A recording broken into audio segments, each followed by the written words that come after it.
Evangelho segundo o Espiritismo, Introdução, parte 4. Sócrates e Platão, precursores da ideia cristã e do Espiritismo. Do fato de que Jesus deve ter conhecido a seita dos essênios, seria errado concluir que dela auriu sua doutrina e que, se tivesse vivido em outro meio, teria professado outros princípios. As grandes ideias não surgem nunca subitamente.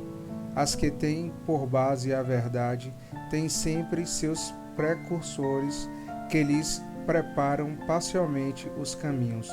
Depois, quando os tempos são chegados, Deus envia um homem com a missão de resumir, coordenar e completar esses elementos esparsos e formar-lhes um corpo. Deste modo, a ideia, não chegando bruscamente, encontra espíritos plenamente dispostos a aceitá-la.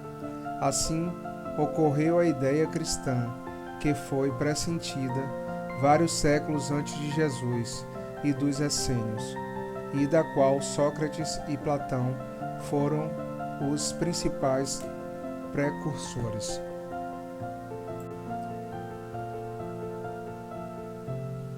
Sócrates, da mesma forma que o Cristo, nada escreveu, ou pelo menos não deixou nenhum escrito. Como ele, morreu a morte dos criminosos, vítima do fanatismo, por ter atacado as crenças tradicionais e colocado a virtude real acima da hipocrisia e do simulacro das formas.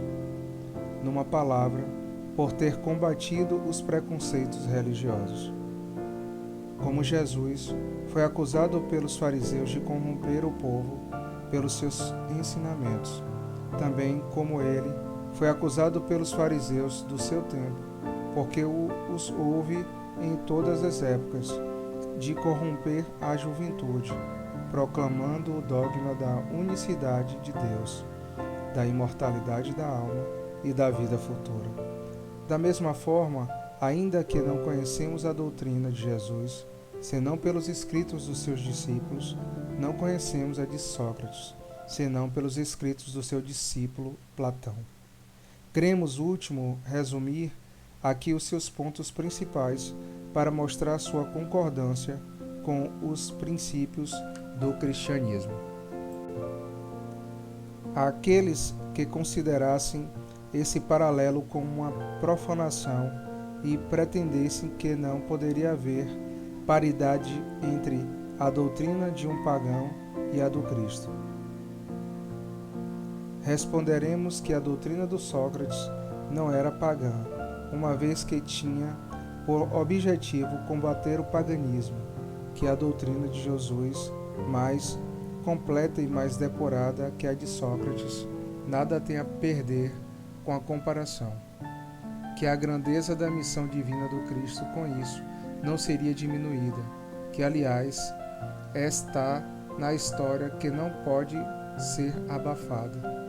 O homem atingiu um ponto em que a luz irradia por si mesmo, de sob o alqueire. Ele está maduro para encará-la. Tanto pior para aqueles que não ousam abrir os olhos. O tempo é chegado de examinar as coisas amplamente e do alto, e não mais pelo ponto de vista mesquinho e estreito dos interesses de seitas e de castas. Estas citações provarão, por outro lado, que se Sócrates e Platão pressentiram a ideia cristã, encontram-se igualmente em suas doutrinas os princípios fundamentais do Espiritismo.